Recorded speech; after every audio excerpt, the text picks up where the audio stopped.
Matthieu 18, versets 2 à 6. La Bible dit, Jésus ayant appelé un petit enfant, le plaça au milieu d'eux et dit, je vous le dis en vérité, si vous ne vous convertissez et si vous ne devenez comme les petits enfants, vous n'entrerez pas dans le royaume des cieux. Écoutez, c'est pourquoi quiconque se rendra humble comme ce petit enfant sera le plus grand dans le royaume des cieux. Et quiconque reçoit en mon nom un petit enfant comme celui-ci me reçoit moi-même. Écoutez cette précision. Mais si quelqu'un scandalisait un de ces petits qui croient en moi, ah là, ce sont des petits qui croient. Donc ce sont des enfants qui ont dépassé l'âge de l'innocence, malgré qu'ils sont petits, sont entrés dans l'âge de la connaissance et de la conscience. Et ces petits enfants, malgré qu'ils étaient petits, ont eu besoin de croire en moi. Ces petits qui croient en moi, il vaudrait mieux pour lui qu'on suspendît à son cou une meule de moulin et qu'on le jetât au fond de la mer. Donc ces enfants ont cru, donc s'ils n'avaient pas cru, ils ne seraient pas sauvés. Souvent, la sorcellerie prend au sérieux les enfants, mais les chrétiens ne prennent pas au sérieux les enfants. Et on dit toujours c'est un petit enfant, mais jusqu'à quel âge c'est un petit enfant? Pour ma part, mes frères, à 8 ans, j'étais conscient du bien et du mal. À 9 ans, j'étais conscient du bien et du mal. À 10 ans, j'étais conscient du bien et du mal.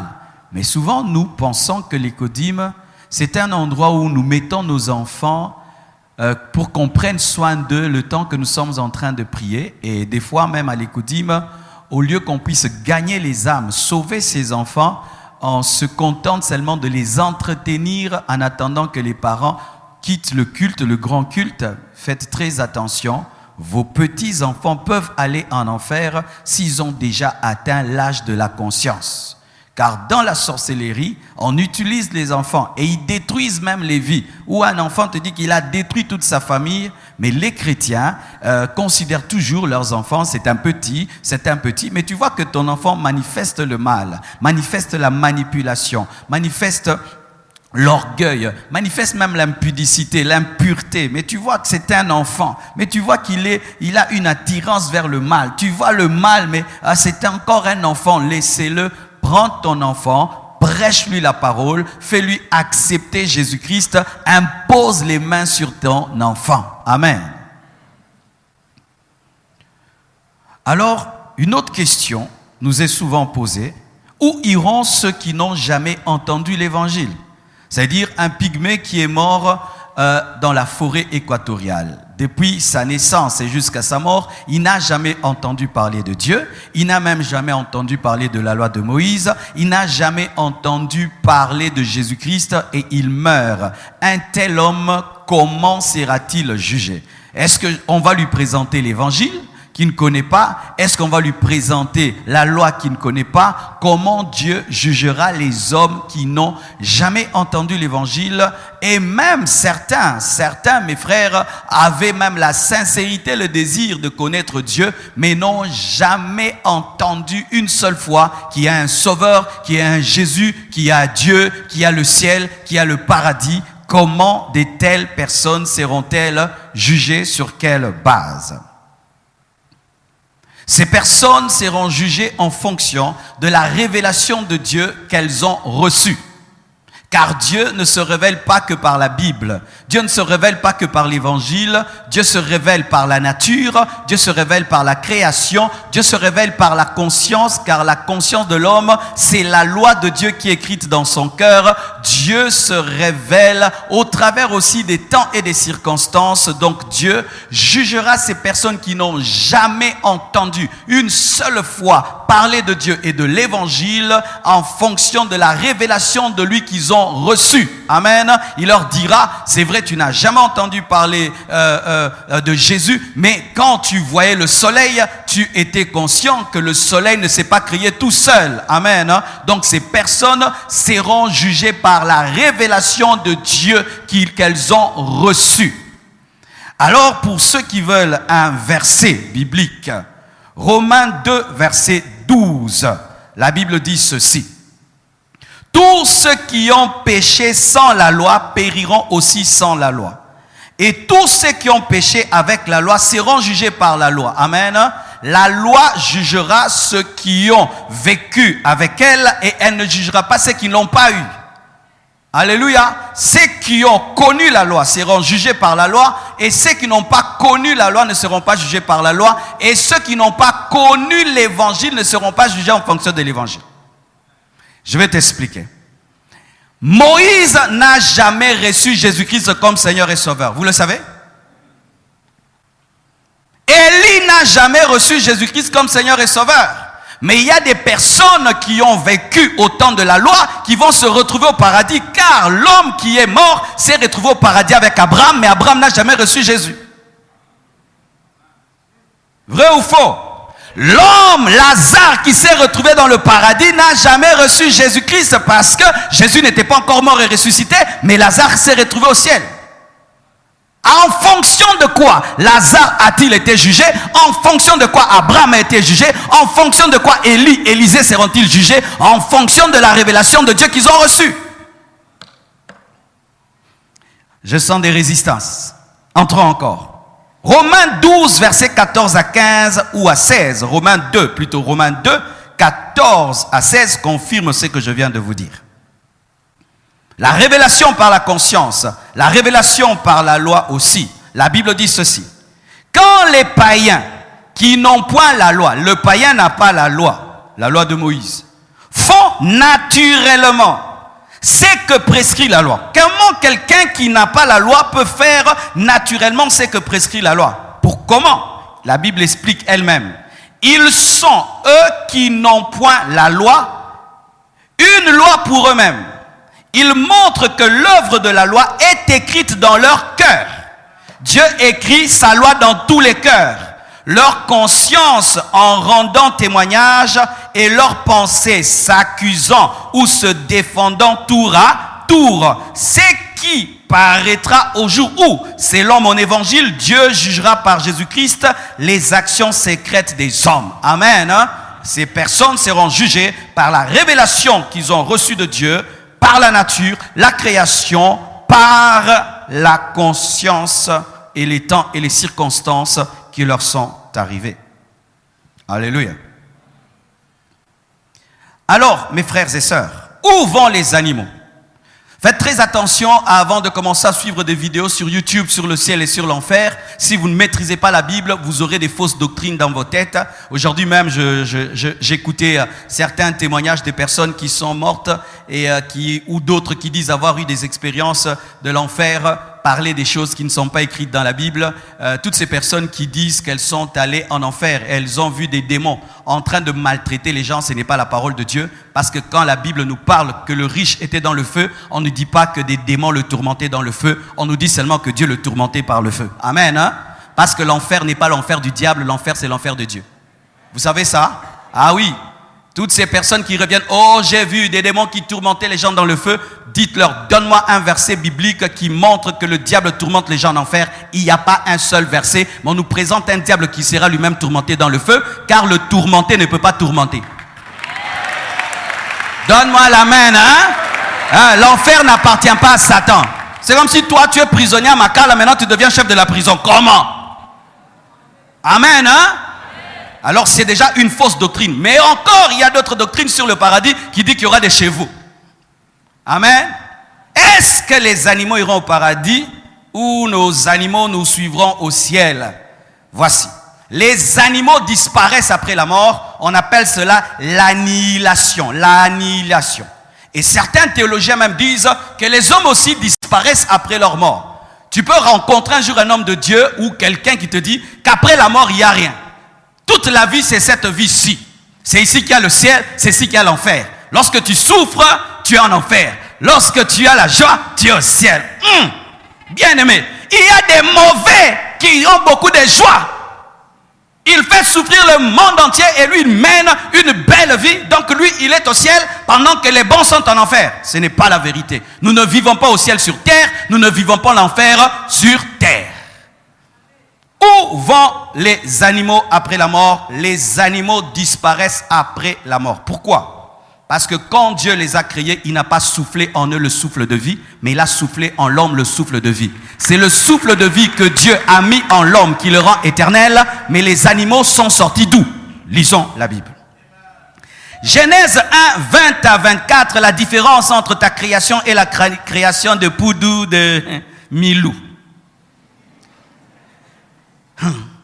La Bible dit ceci, Genèse 1, 20 à 24. Dieu dit que les eaux produisent en abondance des animaux vivants et que les oiseaux volent sur la terre vers l'étendue du ciel. Dieu créa les grands poissons et tous les animaux vivants qui se meuvent et que les eaux produisent en abondance selon leur espèce. Il créa aussi tout oiseau ailé selon son espèce. Dieu vit que cela était bon. Dieu les bénit en disant, soyez féconds, multipliez et remplissez les eaux des mers et que les oiseaux multiplient sur la terre.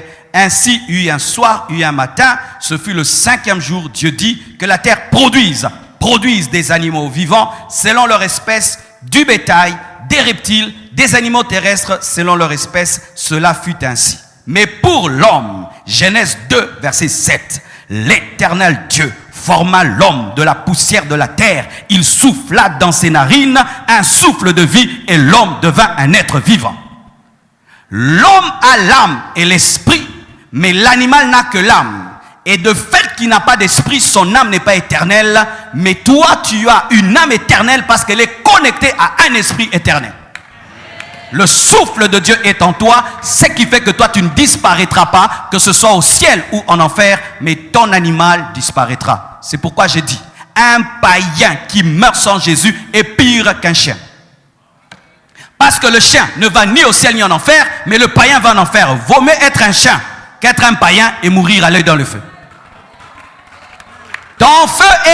Ton chien est plus heureux que toi quand il meurt, si toi tu meurs sans Christ, parce que ton chien disparaît, mais toi tu ne disparais pas, mais tu vas finir dans le feu éternel. Vaut mieux être milou qu'être un païen. Je vous dis la vérité, parce que les gens qui seront en enfer voudront disparaître. Ils voudraient disparaître, devenir même un chien. Comme ça, il ne vit rien. Il n'est rien, il ne vit rien. Mais tu demeures existant, tu vis. Mais une vie dans le feu, vaut mieux être un chien qui disparaît que d'être un homme qui meurt et qui finit dans le feu. Une autre chose, une autre question. Y a-t-il des hommes prédestinés à aller en enfer et d'autres prédestinés à aller au ciel? Nous entendons de telles choses. Toi, tu es la sémence de Caïn. Et toi, tu es la sémence de Dieu. Toi, tu es la sémence du diable. Toi, tu es la sémence de Dieu. Et d'autres disent, moi, je suis la sémence de Dieu. Je finirai par me convertir. Ne vous en faites pas, j'ai la sémence.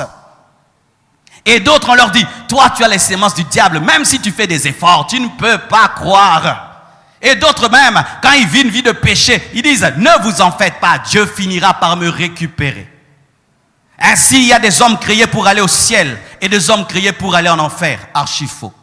Dieu connaît ceux qui iront, mais Dieu ne veut pas ceux qui iront. Car la connaissance est différente du vouloir. Je peux connaître le futur sans aimer le futur. La préscience est différente de la prédestination. Je peux connaître en avance ce que le monde deviendra sans aimer ce que le monde deviendra.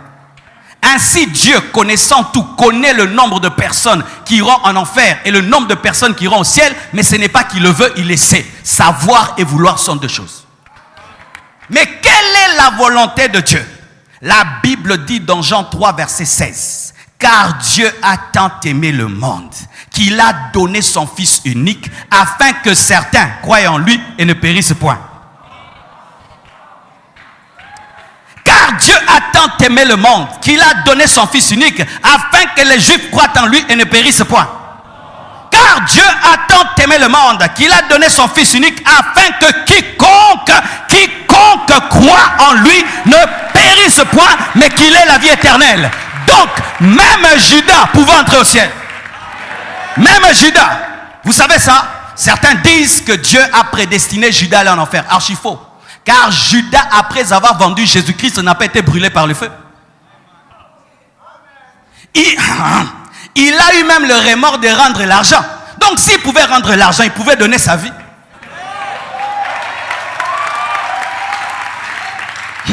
Vous savez que le péché de Pierre est comme le péché de Judas. Judas a trahi, a vendu, Pierre a régné.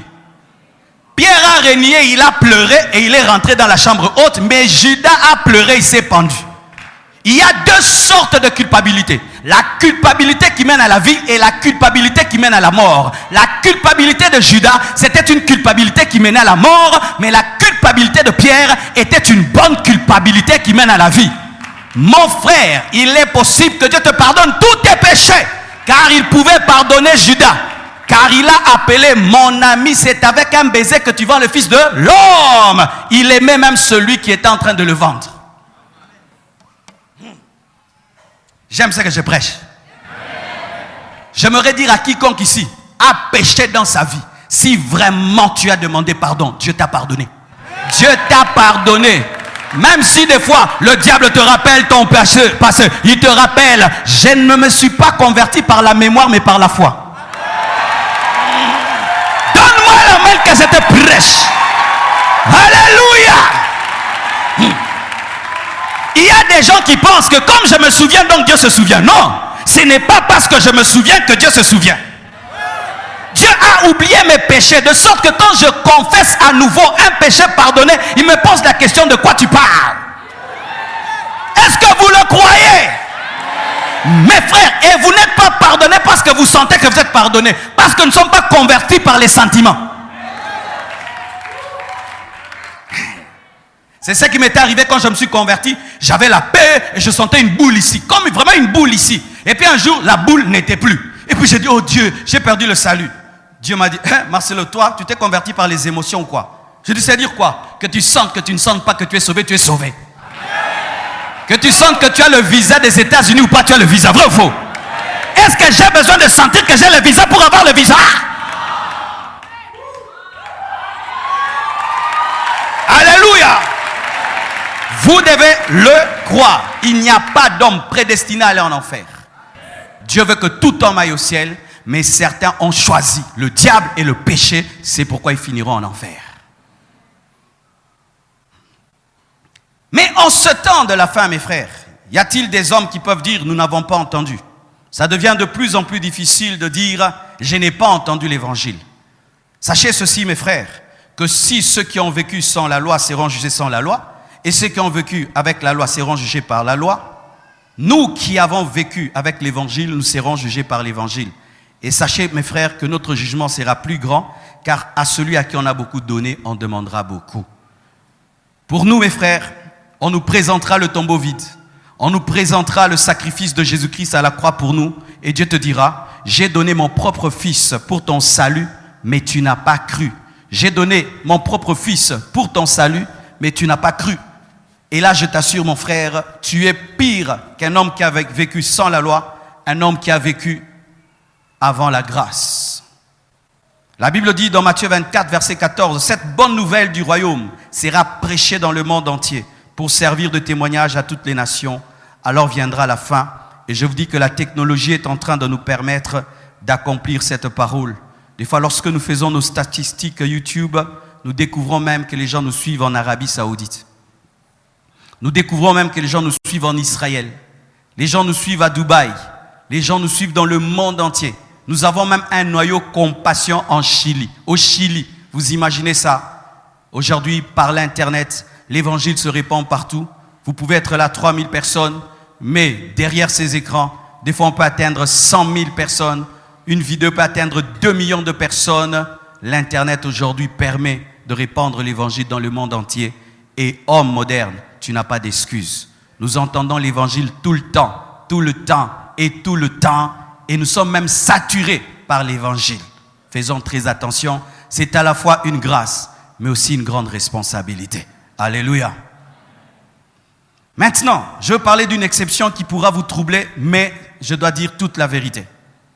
Il est vrai, mes frères, qu'après la mort, les carottes sont cuites. Un homme ne peut pas prétendre qu'après la mort, il peut être sauvé. Mais il y a une exception à cette règle. Il s'agit des personnes qui ont été tuées par les déluges. Vous savez que Jésus-Christ, lorsqu'il est mort, il est allé prêcher l'évangile, faire une croisade. Vous savez ça? Vous savez? que Jésus-Christ est allé faire une croisade dans le séjour de mort afin de prêcher aux âmes qui ont été perdues au temps de Noé, car sur toute la terre, il y avait de l'eau. Et 8 personnes seulement étaient sauvées, tu t'imagines? Toi, tu es Dieu, tu crées des hommes et tous meurent, tous sont incrédules, et 8 seulement. C'est-à-dire que Jésus-Christ était là lorsqu'il y avait le déluge et il avait compassion des hommes du déluge, c'est pourquoi il est venu pour eux encore. Tu ne crois pas, mais j'aimerais te dire que lorsque tu seras au ciel, tu vas rencontrer des hommes qui vont te parler du déluge. Ils disent, moi je m'étais noyé, mais Jésus a fait une prédication terrible dans les séjours de mort. Je vous dis, au ciel, il y aura des histoires qu'on va raconter. Abraham, c'était comment quand tu voulais tuer Isaac? Élie, dis-moi quand tu étais enlevé là, c'était comment? Maman, solo, Mogogozala, frère. Ne rate pas le ciel, il y aura des histoires. Moi, je vais dire aux Juifs, dis-moi comment, quand vous avez traversé la mer Rouge là, c'était comment, Josué? C'était comment? Yokama solo. Pierre, quand tu t'es noyé dans l'eau, pourquoi tu étais incrédule comme ça? Mais la Bible dit que Jésus est allé prêcher à ces hommes. Malgré qu'ils étaient morts, Jésus est allé leur prêcher. C'est une exception. Pas pour dire qu'on peut être sauvé après la mort, parce que pour notre part, Christ est mort et ressuscité, mais il a fait une exception pour ces hommes-là. Pourquoi? Toute la terre était détruite, sauf 8 personnes. Quel gâchis. Verset biblique. 1 Pierre 3, 18 à 20. La Bible dit ceci. 1 Pierre 3, 18 à 20. Christ aussi a souffert une fois pour les péchés. Lui juste pour des injustes, afin de vous amener à Dieu, ayant été mis à mort quant à la chair. Mais écoutez, mais ayant été rendu vivant quant à l'esprit, dans lequel aussi il est allé prêcher aux esprits en prison, qui autrefois avaient été incrédules lorsque la patience de Dieu se prolongeait au jour de Noé. C'est-à-dire le dé. Est-ce que c'est Marcelo qui le dit? Pendant la construction de l'arche, dans laquelle un petit nombre de personnes, c'est-à-dire 8, furent sauvés à travers l'eau. Donc il y aura des hommes qui sortiront du déluge et qui se retrouveront au ciel. Car je crois que dans cette croisade, il y a eu beaucoup de conversions. C'était le prédicateur des prédicateurs dans le séjour de mort. Et si Dieu t'envoie dans une terre bizarre, il faut y aller, car Jésus-Christ est allé faire une croisade dans un séjour de mort. Et voyez, il a fait 3 jours pour sauver ceux du temps de Noé par sa prédication, mais sur la terre, il a fait 3 ans de ministère. Pourquoi? Lorsque quelqu'un meurt, il a plus de vitesse. Après sa mort, il traversait les murs. Alléluia! La mort l'a rendu plus puissant.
C'est comme les révélations, prenez ça. Vous allez développer. Mais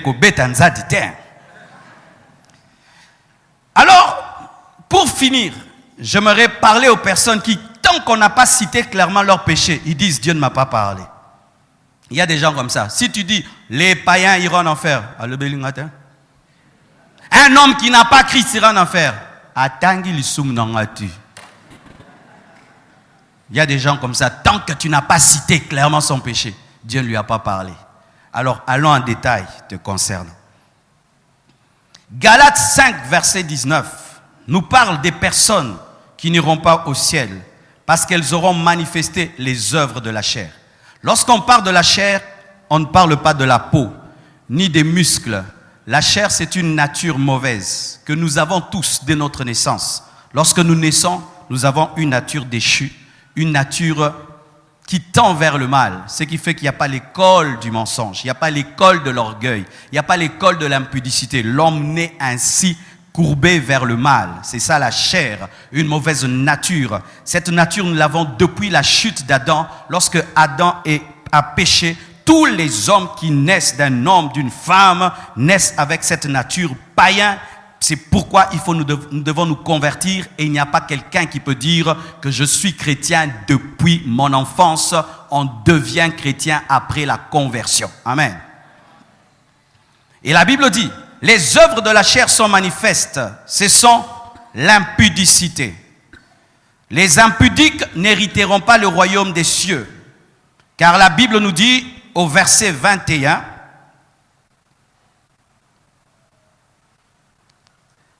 et je vous dis d'avance, comme je l'ai déjà dit, que ceux qui commettent de telles choses n'hériteront point le royaume des cieux. Quelle chose? Quelle chose, l'impudicité? C'est quoi l'impudicité? C'est avoir des relations intimes en dehors du mariage. Quiconque ici a des relations intimes en dehors du mariage n'entrera pas au ciel.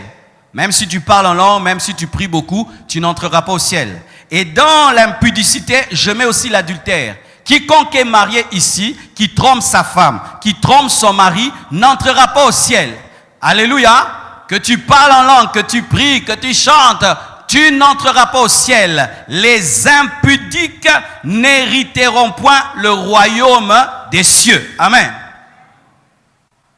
Aussi, les œuvres de la chair sont manifestes. L'impureté, Galates 5, verset 19, l'impureté. Qu'est-ce que l'impureté? C'est une corruption résultant d'une altération, d'un mélange, d'un caractère impur ou sale. Quiconque a un caractère sale, un caractère impur, quiconque est un mélange de Dieu et du diable, du monde et de la parole, n'héritera pas le royaume des cieux. La Bible. Certains, ils sont purs extérieurement, mais des pensées impures, des paroles impures. Les gens qui parlent avec vulgarité n'hériteront point le royaume des cieux. La dissolution. Qu'est-ce que la dissolution? La décomposition, la dégradation, la corruption, la débauche aussi. La débauche. Tu vends ton corps pour avoir l'argent. Tu donnes ton corps pour avoir l'argent. Tu n'hériteras pas le royaume des cieux. Et tu mènes une vie dissolue, une vie corrompue, une vie dégradante, une vie qui dégrade l'image de Dieu qui est en toi. La dissolution.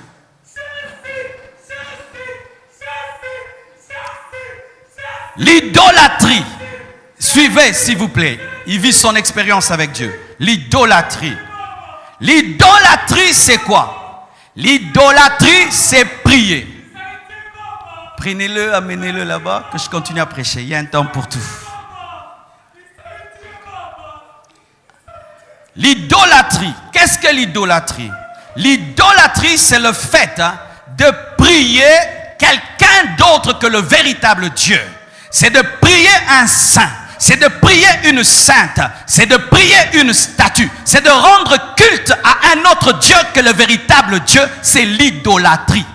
L'idolâtrie aussi, c'est quoi? C'est le fait d'aimer quelqu'un plus que Dieu, d'aimer quelque chose plus que Dieu, de t'aimer toi-même plus que Dieu. Tout ce que tu aimes plus que Dieu ou comme Dieu, c'est de l'idolâtrie, car Dieu ne peut être mesuré à personne. Et dans ce domaine de l'idolâtrie, souvent, il y a l'argent. Les hommes modernes, leur idole aujourd'hui, c'est l'argent. Des gens qui pensent le matin l'argent, à midi l'argent, le soir l'argent, quand même ils rêvent l'argent, et ils peuvent surmonter l'argent. S'il n'y a pas d'argent, il n'a pas de motivation. Donc tout ce qu'il fait, il demande, est-ce qu'il y aura l'argent? Est-ce qu'il y aura l'argent? Il va servir Dieu. Est-ce qu'il y aura l'argent? Est-ce qu'il y aura l'argent? Et je dis même au Congo, nous sommes devenus vraiment des idolâtres de l'argent. Quelqu'un crève son pneu devant ta maison pour pousser sa voiture et l'aider à changer de roue. Il faut qu'il te donne l'argent. Après avoir poussé une voiture, vous venez, oh vieux, Arrêtez ces choses, des sourires payants, des bonjours payants. Quand un Congolais te sourit trop, tu as peur. Mais oui, quand je reviens de l'Europe, tu arrives seulement à l'aéroport, tu regardes comment quelqu'un te sourit.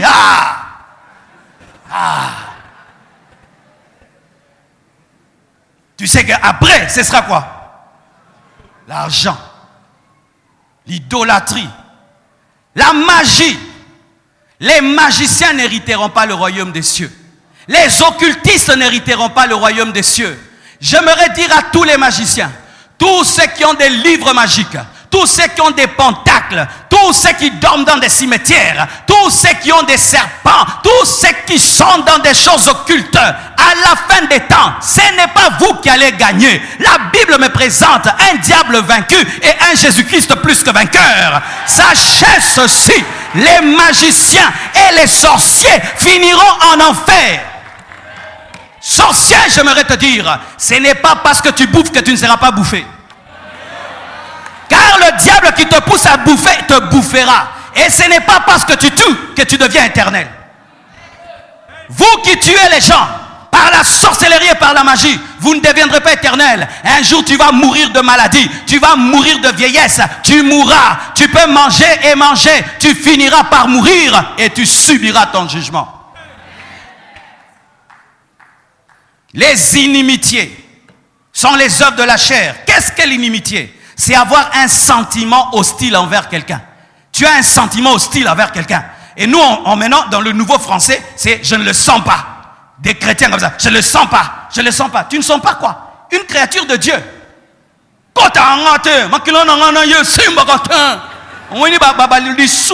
Mais na lingala bien. Makila nanga boza siko ba makila ndeng yo o ye a yo a b ye b c ton ndengeni. Ah, en français, hein. Mon sang est le sien. Ça ne tient pas, mon frère. En français, ça n'existe pas. C'est ce que je dis. Il y a des choses que je dis en lingala, chers frères qui sont sur Internet, parce que ça n'existe qu'en lingala.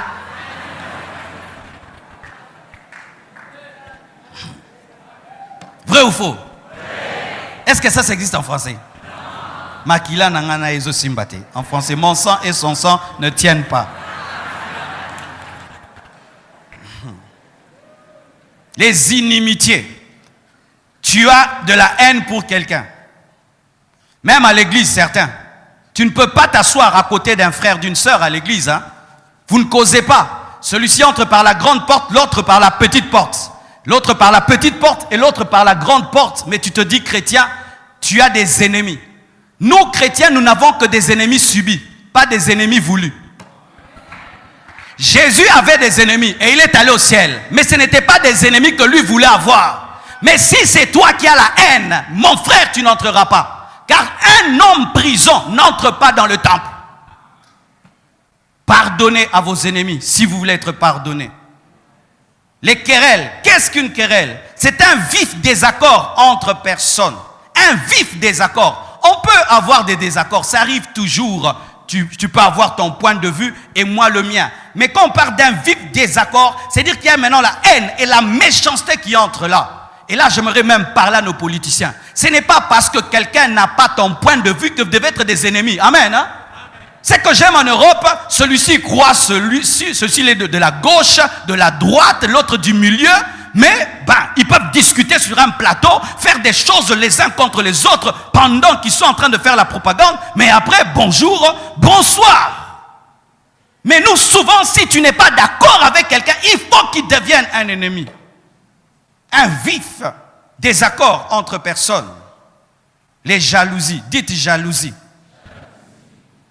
La jalousie, c'est une émotion mauvaise, d'insécurité. Dans la jalousie, il y a toujours l'insécurité. Les hommes insécurisés tombent toujours dans la jalousie. Une émotion mauvaise d'insécurité, de peur, d'anxiété concernant la perte anticipée d'un statut social, d'un objet, d'un lien affectif et d'une personne. Aussi, la non-acceptation du bonheur de l'autre. C'est ça la jalousie. Tu as peur de perdre une chose. Tu as peur de perdre un rang social. Tu as peur de perdre une position. Tu es anxieux par rapport à ton futur. Tu es anxieux par rapport à ce qui arrive aux autres et tu penses que le bonheur de l'autre te rendra malheureux. C'est ça le jaloux. Si tu réussis, il pense que ton succès, c'est son échec. Si tu es belle, donc elle est moche. Si tu es aimé, donc il n'est pas aimé. Alors qu'on peut t'aimer et puis on m'aime aussi. Alors que tu peux réussir, moi aussi j'ai réussi. Alors que tu peux être beau à ta manière, je suis beau à ma manière. Alors donne-moi l'amen. Regarde la girafe, elle est belle. Tu vois le lion, beau. Alléluia.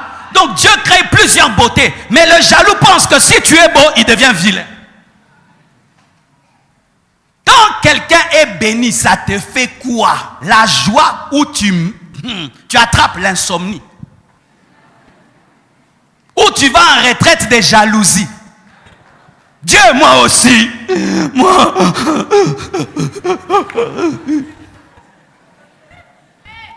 Et souvent les jaloux ont un mauvais cœur. Si tu viens lui parler de tes problèmes, il est heureux. Ces derniers temps, à la maison, on ne mange pas. Hein? Tout va mal, tout est difficile. Oh, vraiment, mais dans le cœur. Mais si tu lui dis, tout ce que je fais ces derniers temps réussit. Dieu est en train de m'étonner. Bonico. Dis à ton voisin que Dieu te bénisse plus que moi.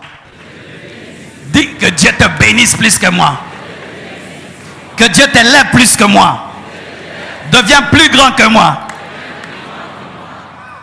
Si ton voisin, pendant qu'il disait ça, faisait ceci, regarde. Si ton voisin, pendant qu'il le faisait ceci, que Dieu te bénisse plus que moi, son corps est en train de dire il ment. Que Dieu te bénisse plus que moi. Parce que le corps dit la vérité lorsque la bouche est en train de mentir. C'est pourquoi les menteurs, quand ils mentent, ils se grattent. Pourquoi? Le corps dit l'okuta. Que Dieu te bénisse plus que moi. Que Dieu te bénisse. Non, que Dieu te bénisse plus que moi. Que Dieu te bénisse. Oui. C'est un cours qu'on donne en criminologie. En criminologie, ce cours-là existe où quand on te pose des questions, on ne suit pas ce que tu dis, on regarde ton corps. Vous allez remarquer, les menteurs, quand ils veulent mentir, son corps change. Que veux-tu dire? Un gars préparé le bombe. Ou il commence à se gratter. Ou s'il est bègue, il commence à bégayer davantage. Il ment. Quand un bègue bégaye davantage.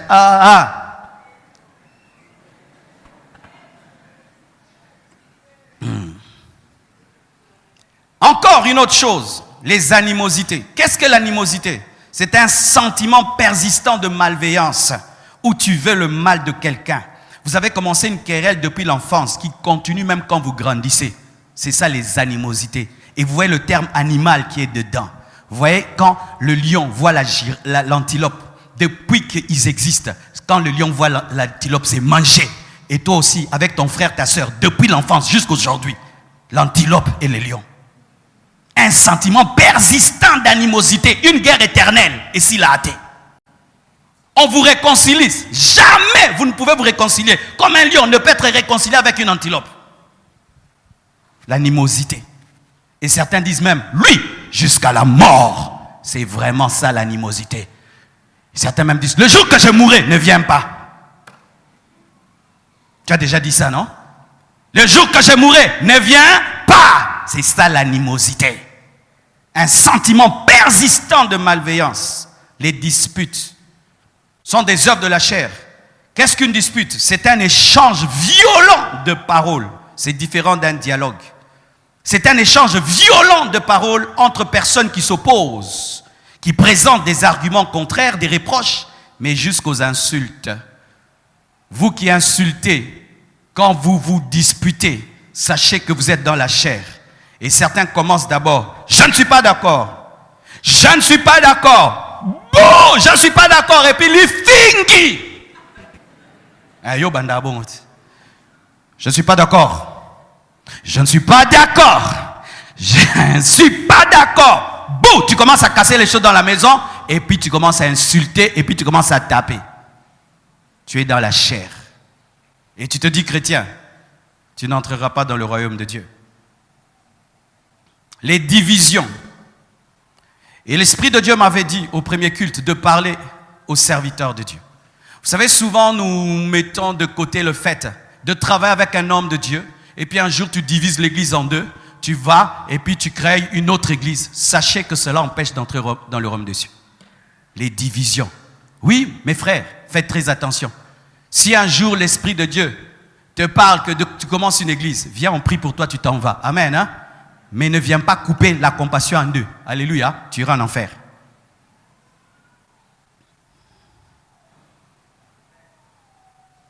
Les sectes. Les sectes sont des œuvres de la chair. Qu'est-ce qu'une secte? C'est un groupe d'hommes et de femmes qui ajoutent à la parole et qui retranchent à la parole.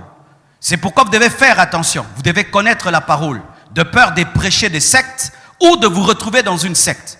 Imagine, tu pries dans une secte dans laquelle on dit « Nous croyons en Dieu, mais pas en Jésus-Christ ». Cela va te conduire en enfer. Nous croyons en Dieu, mais pas seulement en Dieu, en Jésus-Christ, mais aussi à d'autres saints. Et nous pouvons les prier tous au même moment. Cela peut te conduire en enfer. Donc, prier dans une secte est dangereux parce que la secte est une œuvre de la chair qui empêche d'entrer dans le royaume de Dieu. L'envie. L'envie, c'est quoi? C'est un sentiment de désir mêlé d'irritation. Quand quelqu'un t'envie, il a un désir, mais mélangé à la colère. Mêlé de la haine qu'éprouve quelqu'un contre ceux qui possèdent ce qu'il n'a pas. C'est ça l'envie. Quand tu as la haine contre ceux qui possèdent ce que tu n'as pas. Lorsque tu désires une chose, mais c'est mêlé d'irritation et de colère contre ceux qui ont déjà ce que tu n'as pas. C'est le désir de jouir d'un avantage, d'un plaisir égal à celui de l'autre. Donc dans l'envie, il y a souvent un esprit de rivalité et de comparaison. Pourquoi tu cherches ce que tu as? Des fois, tu n'en as pas besoin, c'est parce que l'autre a. Moi aussi, je dois l'avoir. C'est l'autre l'a fait. Moi aussi, je dois le faire. Mais est-ce que tu en as besoin? J'en ai pas besoin. L'autre a fait. Moi aussi, je dois faire. L'envie. L'ivrognerie. Les ivrognes n'hériteront pas le royaume des cieux. Qu'est-ce que l'ivrognerie? C'est l'habitude de s'enivrer. C'est l'excès d'alcool. Mes frères, les ivrognes n'hériteront pas le royaume des cieux. Et la Bible dit, ne vous enivrez pas de vin, c'est de la débauche. C'est-à-dire ceci, qu'un ivrogne est semblable à un débauché. Souvent, les ivrognes insultent les prostituées, mais la prostituée est égale à un ivrogne. Donc, quand un ivrogne insulte une prostituée, la prostituée peut lui dire, tu es prostituée comme moi. C'est pourquoi même la Bible condamne l'homme qui enivre son frère. Lorsque vous faites les affaires, faites attention de ne pas enivrer les gens. Dieu te jugera en fonction de cela. Dieu te jugera en fonction du fait que tu as enivré quelqu'un. Moi, je n'ai pas bu, c'est lui qui a bu, mais c'est toi qui l'as enivré. Et la Bible dit, et les choses semblables. Pourquoi? Pour dire que la liste est longue. Les choses qui ressemblent à tout ce que je viens de dire, comme la masturbation. Et je bénis Dieu, au premier culte, un jeune garçon a témoigné. Il a fait 15 ans dans la masturbation. Il se masturbait 10 fois par jour. Et Dieu l'a délivré. Aujourd'hui, il est aux affermissements à l'école des ouvriers. Nous acclamons le Seigneur. Ah oui. Que Dieu bénisse un tel frère qui a le courage de donner un tel témoignage. Mais je vais parler d'une chose pour finir cette liste. Les excès de table.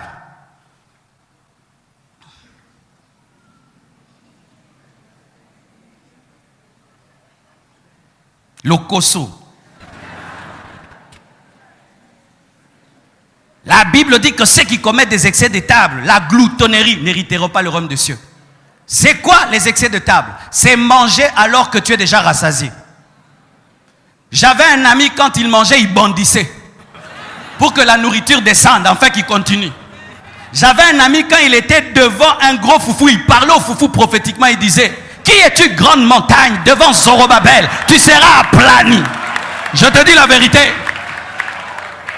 Quel est ton comportement face à la bouffe, face à la nourriture? Quel est ton comportement face à la nourriture? Il y a des gens qui mangent en bavant. Ils mangent en bavant. Lorsqu'il veut manger, il ferme les portes et il ne veut pas de dérangement. Il porte une culotte, un cinglé, et il est comme en transe. Et si tu poses la question, que fait-il? Nazolia. Il mange comme si vraiment c'était un boulot. Plus concentré qu'au travail. Il peut arrêter de jeûner rien que pour une banane. Il peut te dire tous les secrets de sa vie quand tu lui donnes la nourriture. De sorte qu'on te connaît dans votre famille, quand on veut te faire dire des choses, on te met beaucoup de nourriture. Et pendant que tu manges, tu connais l'oncle, tu connais la tante, elle ne t'aime pas.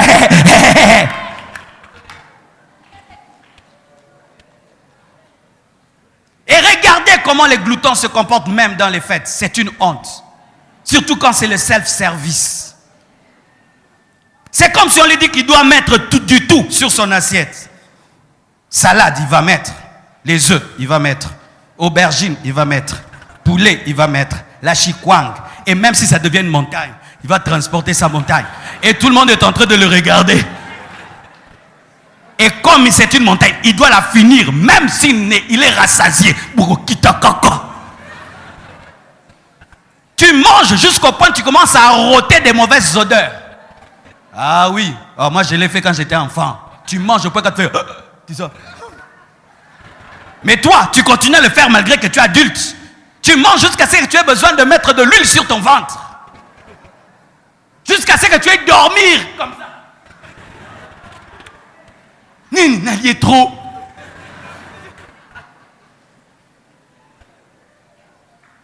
Le médecin t'a dit, ne bois plus le coca. Mais, donnez-moi le coca. Mais c'est mauvais pour ta santé. Le coca. Tu préfères tomber malade pendant 2 semaines, mais pour une nourriture qu'on t'a interdite. Est-ce que tu gardes ta personnalité face à la nourriture? Est-ce que tu contrôles ta nourriture? Ou tu peux dire, je mange autant, et je mange peu, je mange beaucoup, je mange pas, je mange. Est-ce que tu as ce contrôle-là? Et quand on devient glouton, souvent, on ne partage pas la nourriture. Quelqu'un vient te visiter, et c'est quand tu prépares la nourriture, tu vas, tu diminues. Tu étais à 10 la plaque, tu mets à 3. Et si Dieu te dit de partager ta nourriture avec quelqu'un, tu manges avec lui en te plaignant.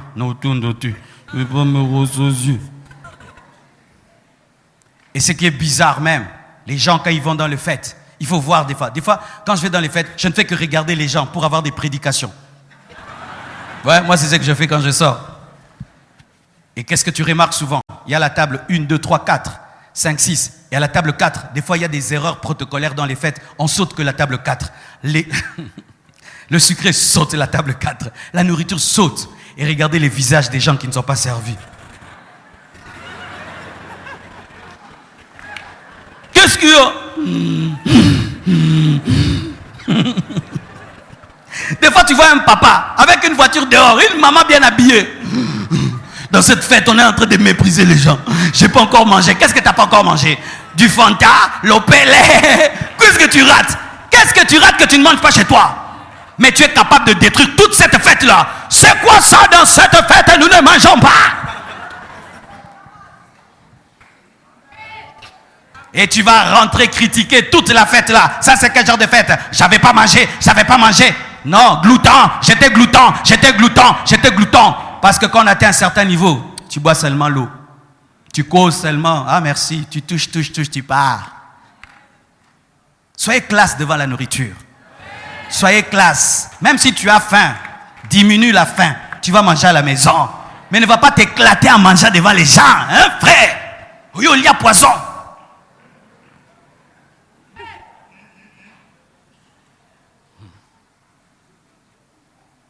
La gloutonnerie. Et les choses sont semblables. Mes frères et sœurs, lorsque tu entends tout ça, tu te dis, mais pasteur, mais tout le monde se retrouvera dans une œuvre de la chair. Mais quelle est la solution alors? Et souvent, mes frères, face à ces œuvres de la chair, au début de ma vie chrétienne, j'avais décidé de me battre avec mes propres efforts. Et qu'est-ce qui se faisait? Pendant un mois, tu as la victoire. Et puis un autre mois, tu n'as pas de victoire. Une vie chrétienne en dents de scie, tu montes, tu descends. Et tu ne trouves pas la paix. C'est comme si c'est toi-même qui dois vivre cette vie chrétienne. Comme si c'est toi qui es mort à la croix. Jusqu'à ce que j'ai reçu une révélation. Est-ce que je peux te la partager? Ça, je vous demanderai de lire dans Romains 6, versets 1 à 14 chez vous à la maison. Le Seigneur m'a appris ceci, la différence entre le péché et les péchés. Le péché au singulier, pas les péchés au pluriel. Vous savez ça? Le péché, quand la Bible parle du péché, c'est une nature. Les péchés, ce sont les œuvres. Le péché est l'usine qui engendre les péchés. Ainsi, si tu combats les péchés, les œuvres de la chair, sans combattre le péché ou la chair, tu ne vaincras jamais les péchés, car tu ne peux vaincre. Les œuvres de la chair sans vaincre la chair, et tu ne peux détruire les produits d'une usine sans bombarder l'usine. Et beaucoup de chrétiens combattent les produits de l'usine sans bombarder l'usine. Tu dois bombarder l'usine et ainsi l'usine va arrêter de produire ses œuvres. Et comment tu bombardes l'usine du péché? Tu dois croire que tu es crucifié avec Christ.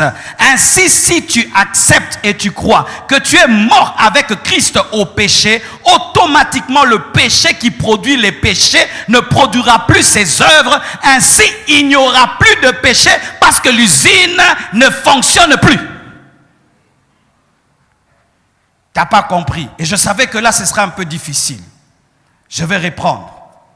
Vous voyez, Jésus-Christ, en mourant à la croix, la Bible dit qu'il a crucifié la chair et ses désirs. Mais lui, il n'est pas né avec une nature adamique, donc il l'a fait pour nous. Mais quand Jésus l'a fait pour moi, moi je n'étais pas là. Comment puis-je bénéficier d'une chose qui est mienne sans être là? Je dois croire, me compter comme mort avec celui qui est mort pour mourir. Ainsi, si je meurs avec celui qui est mort, je vais ressusciter avec celui qui ressuscite. Et ainsi, j'aurai une nouvelle vie par la mort et la résurrection. Qu'est-ce que je suis en train de dire? Que la sanctification, avant d'être une discipline, est une révélation. C'est une révélation et même une comptabilité que tu es mort avec celui qui est mort. Je me compte comme mort et je suis mort. Qu'est-ce que je veux dire, mon frère? Quoi que tu fasses contre la chair, si tu n'arrives pas à croire que tu es mort avec Jésus, la chair va produire les œuvres. C'est comme si tu combats les bouteilles de coca. Mais coca existe toujours, il y aura toujours du coca. C'est que tu dois faire, tu bombardes l'usine et il n'y aura plus de coca. Et comment tu peux bombarder? C'est la croix. Mais tu n'étais pas la croix. Tu dois croire que tu étais pour y être.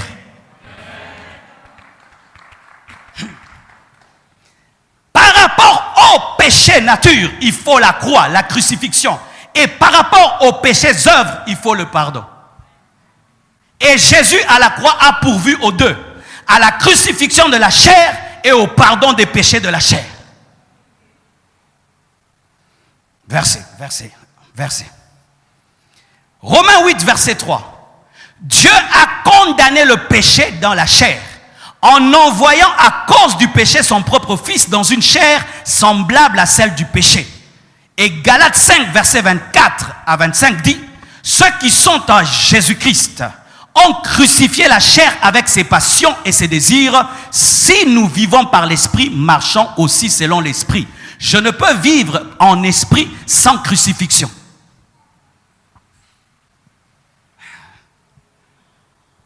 Alors voici, si tu as l'impudicité en toi, si tu dis, du coup, cette copine-là, c'est fini, tu vas revenir, peut-être pas avec cette copine, mais une autre copine, mais c'est toujours l'impudicité.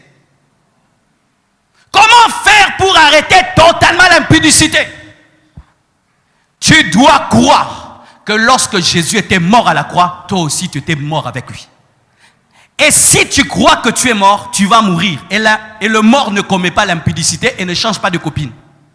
Qu'est-ce qui va t'arriver? La nature qui te poussait à commettre l'impudicité sera tuée, de sorte que quand le diable va te tenter d'impudicité, cette chose qui te poussait ne sera plus. Mais comme tu avais commis l'impudicité dans ton passé, le sang de Jésus-Christ va effacer les œuvres, mais va te libérer, la croix va te libérer de la nature. Amen. Depuis que j'ai compris ça, frère, en soi, je ne me bats plus contre les détails du péché, je me bats contre la nature. Chaque fois que je crucifie la nature, les œuvres ne se manifestent pas. Chaque fois que je bombarde l'usine, les détails de l'usine ne se manifestent pas. Au lieu de courir derrière les bouteilles, moi je bombarde les machines. Au lieu de courir derrière, hey, l'orgueil, j'arrête l'orgueil. Crucifie seulement la chair, l'orgueil ne va plus se manifester. Crucifie seulement ta chair, l'envie, la jalousie, toutes ces choses vont disparaître. Pourquoi? L'usine est bombardée. Et comment elle est bombardée? Par la révélation que tu es mort avec celui qui est mort pour ressusciter avec celui qui est ressuscité. C'est ça l'évangile, hein? Je te prêche, c'est ça l'évangile. C'est ça l'évangile. Pour terminer, comme je vous l'ai dit, on ne peut pas finir d'écouter un tel message et dire Amen et rentrer dans nos maisons. Le Seigneur m'a dit qu'après ça, l'Église Compassion doit opérer dans une dimension qui nous préserve de l'enfer. Comment? Lisons pour terminer Matthieu 25, versets 41 à 46. Tenons-nous debout, lisons ce passage.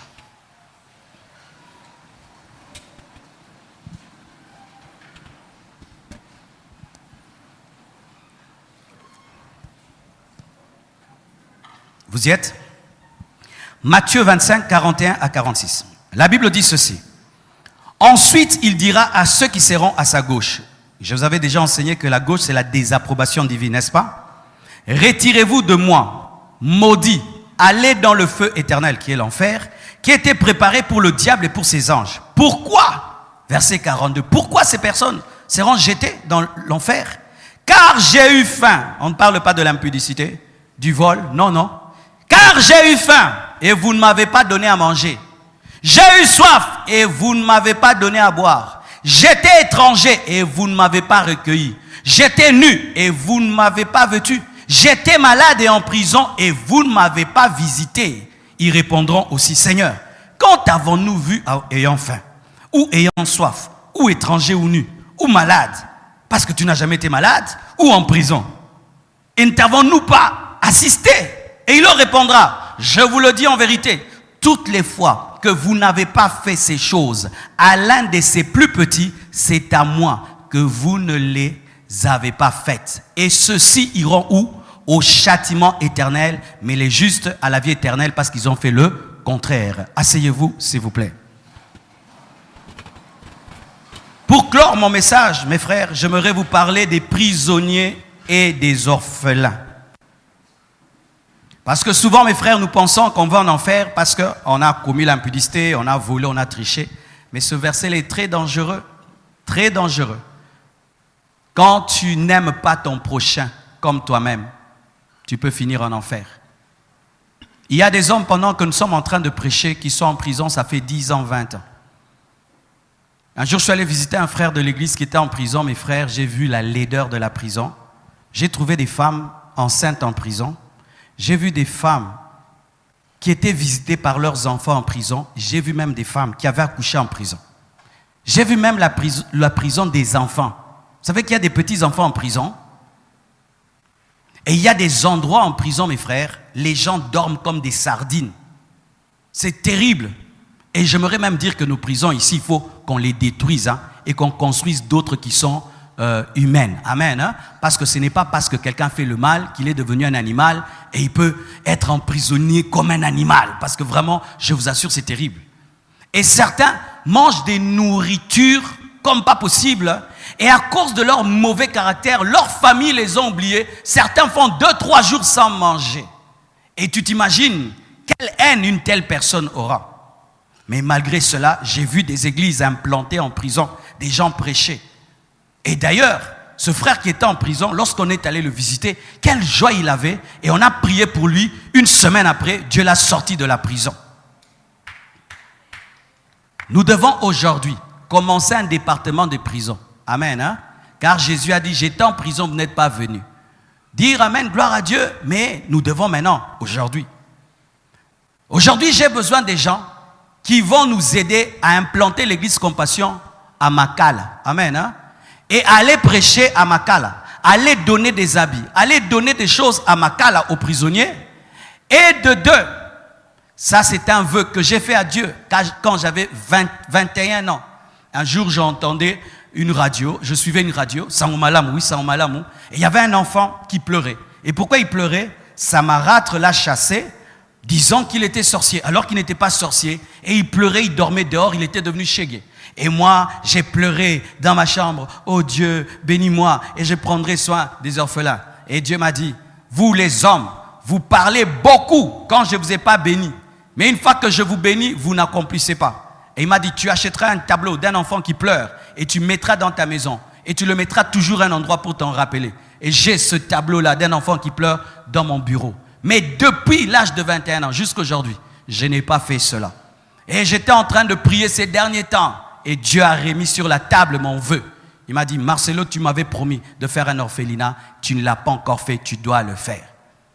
Mes frères et sœurs, c'est vrai qu'on a nourri pendant un temps les démunis, mercredi, vendredi au restaurant du cœur. Mais ce n'était pas suffisant. Parce que si quelqu'un, tu le nourris mercredi et vendredi, alors lundi et mardi, et puis samedi, et en plus ça s'était transformé en quoi? Les plus forts chassaient les plus faibles, chassaient les infirmes, chassaient les enfants, et c'était les costauds qui venaient manger, et puis tabassaient encore tout le monde. Alors on a arrêté ça. Et là, nous faisons la bourse d'études. On paye, je crois, les études de 30 ou 40 personnes, mais c'est bien. Mais ce n'est pas vraiment ce que Dieu m'avait dit. Et ça fait un temps, je n'ai plus de paix. Et j'en ai parlé à mon épouse, et nous avons décidé. Nos premières parcelles, quand on s'est mariés, les premières qu'on a achetées, on avait acheté 4 parcelles vers Kinkole ou Maluku. Kinkole, de 20 mètres sur 20, ça fait 80 sur 80. Partout où on achète des parcelles, on investit. Mais là-bas, on n'a aucune idée. Ça fait des années. Et je priais. Et j'étais conduit d'ouvrir un autre endroit. Mais l'Esprit m'a dit non, c'est là-bas que vous allez ouvrir. Et moi et mon épouse, nous avons décidé d'offrir ça pour l'orphelinat. Mais nous avons besoin des frères et sœurs qui vont nous aider à faire vivre cet orphelinat. Des frères qui viendront, certains, vivre avec eux. Parce qu'on ne va pas jeter des enfants là-bas et puis nous on part. Tu vis avec eux. Tu veilles qu'ils dorment à temps, qu'ils prient avant, qu'ils mangent à temps. Et que même à côté, nous puissions mettre un endroit pour qu'ils étudient. Et on ne va pas commencer quelque chose de très grand. Parce que je me dis, pourquoi prendre soin de 1000 personnes est très mal? Vaut mieux prendre soin même de 30 personnes et bien. Alléluia. Et on ne va pas commencer par des adultes. On va prendre des petites filles. On va d'abord commencer par des filles d'un certain âge. Les spécialistes de la psychologie de l'enfant vont nous aider. Ben moi, j'ai la vision seulement. Je ne maîtrise pas tout. Vont nous aider. Mais on ne peut pas s'appeler Église Compassion. On n'a pas d'orphelinat. On ne peut pas s'appeler Église Compassion. On n'a pas une église en prison. Là, ça devient une marque, mais pas une révélation. C'est ce qui fait qu'aujourd'hui, je vais faire 3 appels. Tout d'abord, aux gens qui se sont sentis concernés par les œuvres de la chair et qui ont compris aujourd'hui que par la croix, ils peuvent les vaincre. Ensuite, je vais faire l'appel aux gens qui iront servir en prison et l'appel aux gens avec qui nous irons là-bas et ensemble, nous allons travailler pour que cet orphelinat naisse et commence. Alléluia. Tenons-nous debout, s'il vous plaît.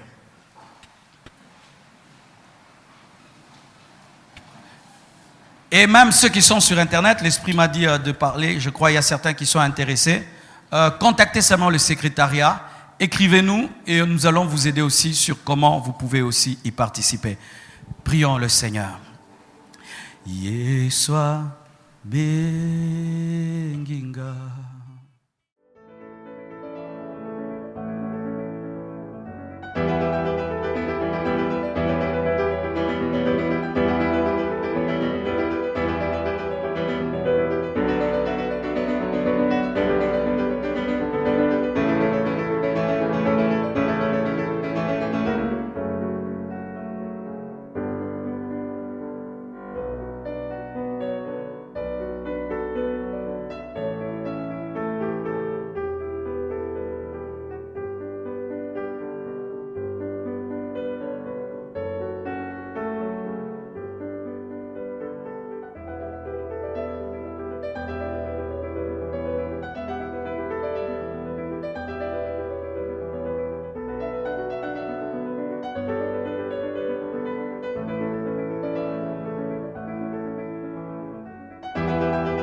Yeswa benginga.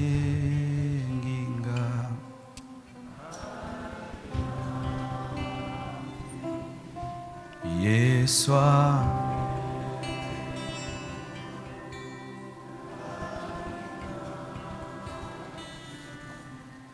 Gaina kende Musala na Nzambe.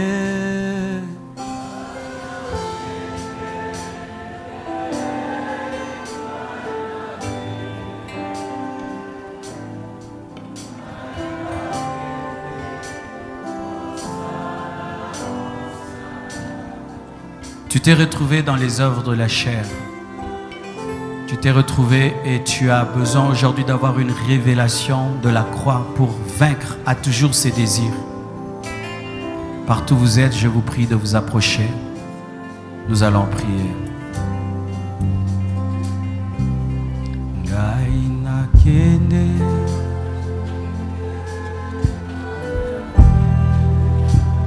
Tu as retrouvé en toi des œuvres de la chair. Osala na Nzambe.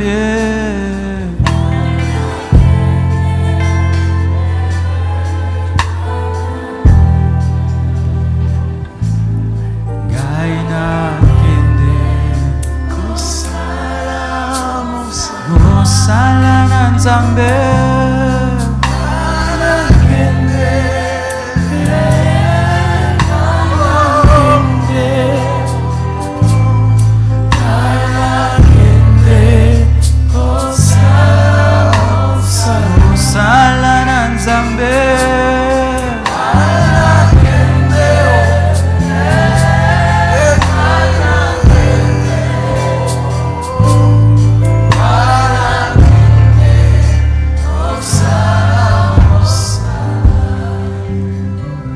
Écoutez vraiment mes frères,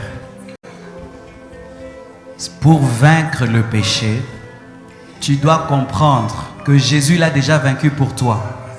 Et tu dois croire maintenant que lorsqu'il est mort, toi aussi tu es mort avec lui.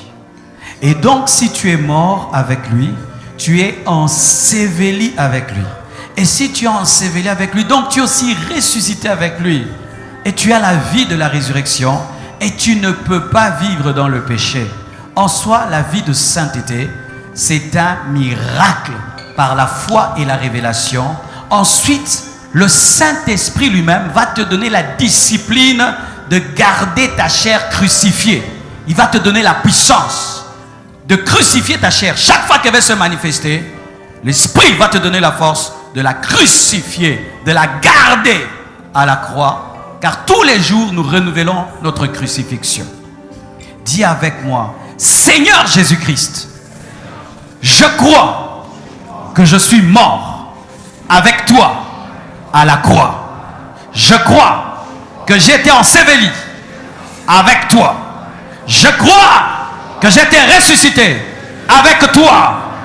Ainsi, par la foi et la révélation, je marche en nouveauté de vie. Ma chair a été crucifiée. L'usine a été bombardée à la croix. Mes œuvres de péché ont été pardonnées, effacées par le sang.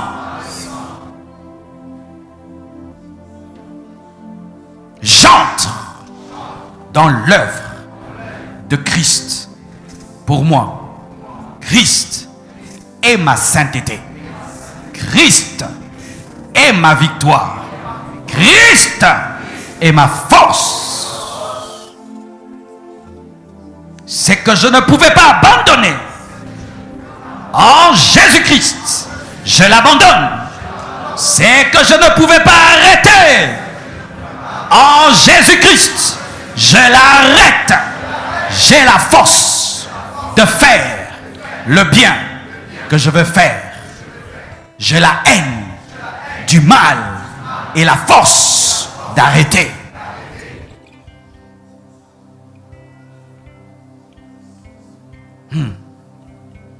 Père, je prie que tu puisses ouvrir leurs yeux afin qu'ils comprennent le mystère de la croix et qu'ils arrivent à s'identifier à toi, et qu'ils arrivent à recevoir par la foi l'œuvre de la croix, qu'ils arrivent à monter avec toi la croix car ils y étaient, qu'ils arrivent à bénéficier de ce grand travail que tu as fait pour eux, de sorte que la chair en eux soit crucifiée et qu'ils puissent recevoir l'esprit qui les aide à marcher en nouveauté de vie. Alléluia.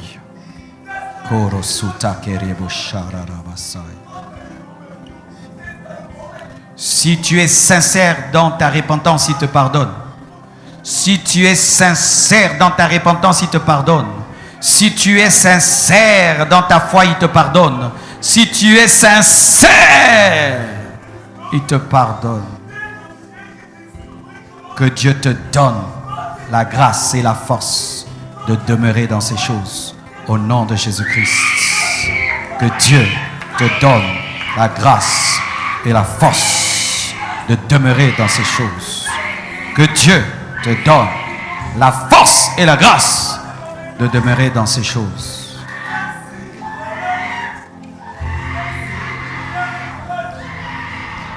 Levons les mains, toute l'église. Est-ce qu'on peut me jouer une musique plus spirituelle, s'il vous plaît, de tout votre cœur? Je sens l'onction de la sainteté ici. Je sens l'onction de la sainteté. La gloire de Dieu est tombée dans l'église. Il y a une onction derrière ce message.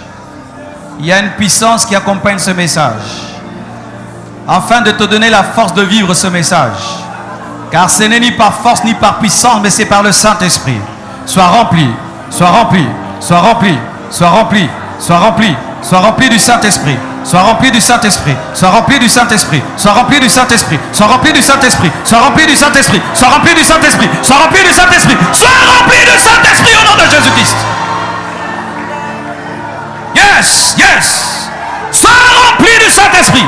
Sois rempli du Saint-Esprit. Sois rempli du Saint-Esprit. Sois rempli du Saint-Esprit. Sois rempli du Saint-Esprit. Il est impossible de vivre la vie chrétienne sans le Saint-Esprit. Il est impossible de vivre la sanctification sans le Saint-Esprit. Il est impossible de marcher avec Jésus-Christ sans le Saint-Esprit.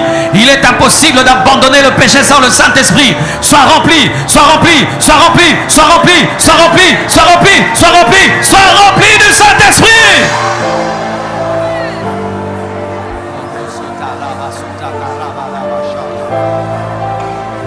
Oh yes, oh yes, oh yes, oh yes.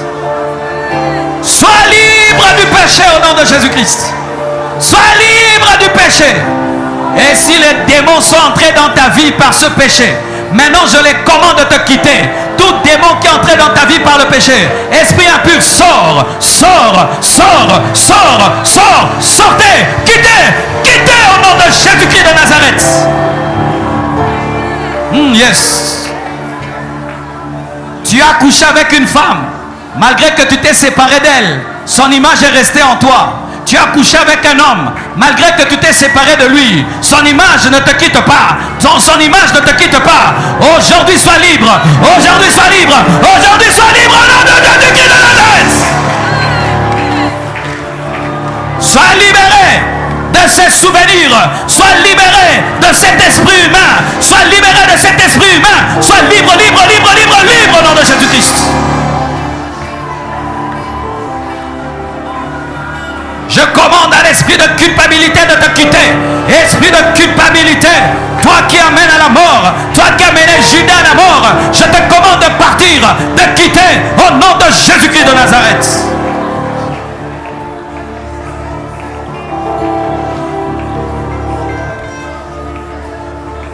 Je te remercie, Père, pour ta présence. Touche nos frères et nos sœurs aussi qui nous suivent sur le net, partout dans le monde. Père éternel Dieu, que cette onction de consécration puisse traverser les ondes, entrer dans les téléphones, les caméras, les écrans, et bouleverser des vies et des familles partout dans le monde. Père, exauce-moi au nom de Jésus-Christ. Le Saint-Esprit te communique la haine du péché. Il te communique la force de ne plus faire le mal. Il te rend capable de croire que tu ne peux plus tomber et tu ne tomberas plus. Et tu ne tomberas plus. Tu ne tomberas plus. Tu ne tomberas plus. Christ ressuscité ne meurt plus. Merci Seigneur. Amen. Nous acclamons le Seigneur.